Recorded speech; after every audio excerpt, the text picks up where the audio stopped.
emotionally, I couldn't continue to do it. How do you have times in your life where you feel frustrated because um, maybe the whole situation of them being disabled or special need get to you, or do you have coping mechanisms? I know you talked about meditation before, but do you have something that you do? Do you feel like this is something you could do for the rest of your life?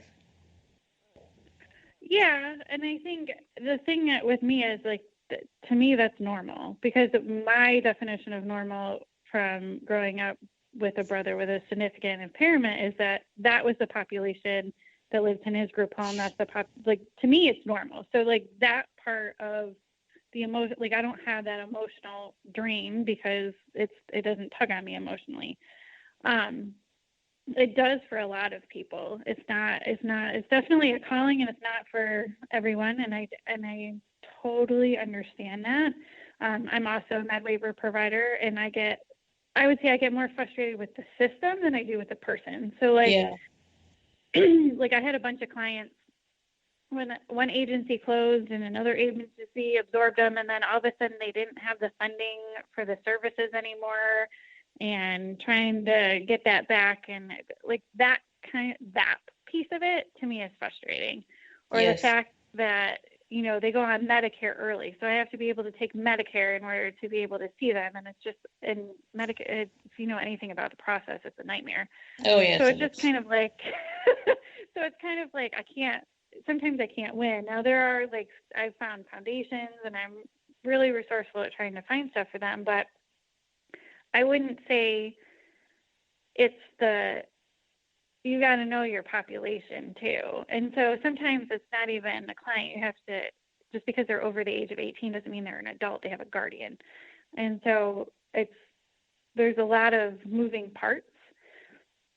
And, I challenge people to say, oh, I really want to, because I want to help people. Well, they don't want help. They want empowerment. And so I get really frustrated with the general population too, because they're just like, oh, I want to do what you're doing because look at how many people you're helping. And I'm like, deep breath, pause, because if you're in it just to help people, like you said, you're going to get burnout and emotionally drained. Yes. Because I don't know how to explain. I don't want to say it's not a true passion. Like you go one way, but you probably learned a ton from the mechanics of cerebral palsy and the mechanics of a neurological disorder. And you can take that work somewhere else. So it was a passion at the time, but I could understand if it's not something that you're used to being around or seeing or any of it, it can get overwhelming. And I think it's not just the person. It's the whole system that's wrapped around. Yes, that person. I understand. So it's not usually the clients. It's usually. I understand. At this, I think doing what I did with that segment of the population actually helped to create or clarify in my mind who my client was, what characteristics they had. And I think that I love working with active people, and most of my clientele are middle-aged, older people, not kids. And this was something that I kind of fell into. And so I did it for 5 years. I made an effort to get clients to come in, and I had several of them, these special need kids come in, and even one of them was like in her 40s, but she had to come in with her parent because, as you know, with special needs, they're never what we call in parentheses or quotation mark normal. So it was something that I added on. I'm glad that I had the experience, but I realized that that's not the avenue I want to go.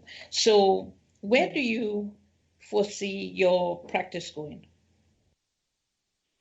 It's funny because when I first started, it's completely changed over, as you know, like you keep learning and growing and changing and evolving. And, I have the practice where there's insurance based, and run kind of like your traditional OT clinic. And then there's, the yoga-based side, which is, not that the treatment is any different, but, and I still don't run it like a traditional yoga studio.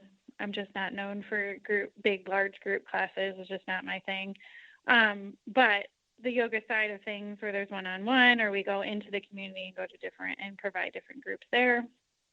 The biggest piece that is kind of just emerged is I got qualified with the state to give continuing ed to other occupational therapists. And so, we did our first event a couple weeks ago.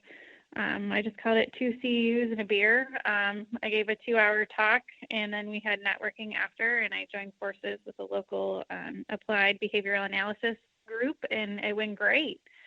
And so I think some of that, like I was saying, I wanted to teach, but not necessarily in a classroom. And I think that piece of it is going to, being able to hold workshops and have other professionals come in, and being able to provide that credit for other therapists that maybe want to learn a little bit more about the holistic approaches and the science behind it, because it's not just all, puppies and rainbows and woo-woo and, no, there's actually some literature out there now that's supporting everything that I'm doing. And so I think the speaking part and the other piece of it being a special needs sibling and being caught into this, what I call the mess and the circus I'm in right now, bringing value to the parents and be like, listen, I'm your ghost of Christmas future, and let me tell you how you can better plan for the future and not do this to your neurotypical sibling. And so that piece is starting to emerge too. And it's just kind of, a life event happens and it kind of pushes you in a direction that you weren't expecting. Yes. And you just kind of run with it. And so I think speaking and educating and doing lectures and things, I think is something more that's going to come up. Yes, well, congratulations on the new things that are happening. And very quickly, can you tell our audience how to get in contact with you? Sure. If you want to schedule an appointment with me, the easiest way to do that is admin, so ADMIN at, and this is one big long word, soul yoga, SRQ.com. So spelled out as SOULTOSOULYOGASRQ.com.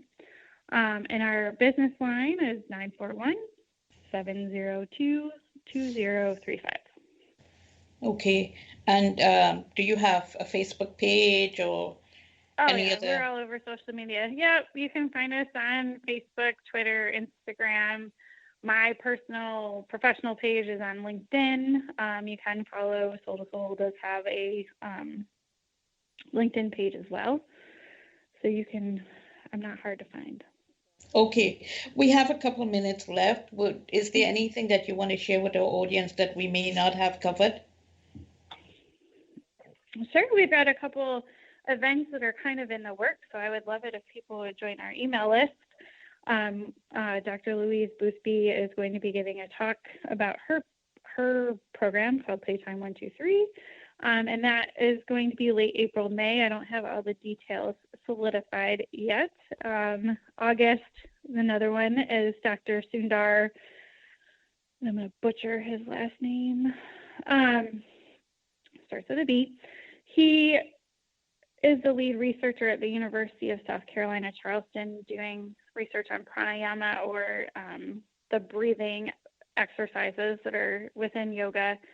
And he's going to come talk about his findings. Otherwise, we're at a lot of major events around town. The Superhero 5K is happening probably after this is aired. There's a neuro conference at Health South. You can, I would say, follow us on social media, follow us, join our email list so that you can kind of keep up to date with, what we're doing and where we're going. But yeah. Okay, well, we are almost out of time, so I want to say thank you for joining us. And I want to know if we can leave the door open for maybe inviting you again another time to talk about what's happening with your business and your whole everything that you're doing to help special need kids. Sure, anytime. I'd be happy to help. All right. Well, thank you again for joining us, and thank you for listening to Jadoo Lifestyle on Society Bites Radio. We invite you to join us again for another episode of Jadoo Lifestyle. We're going to continue to invite people who experts and business owners who have expertise that could share with you business owners and to help your life, to provide you with resources that will make your life so much easier. And hopefully we'll talk to you again another time.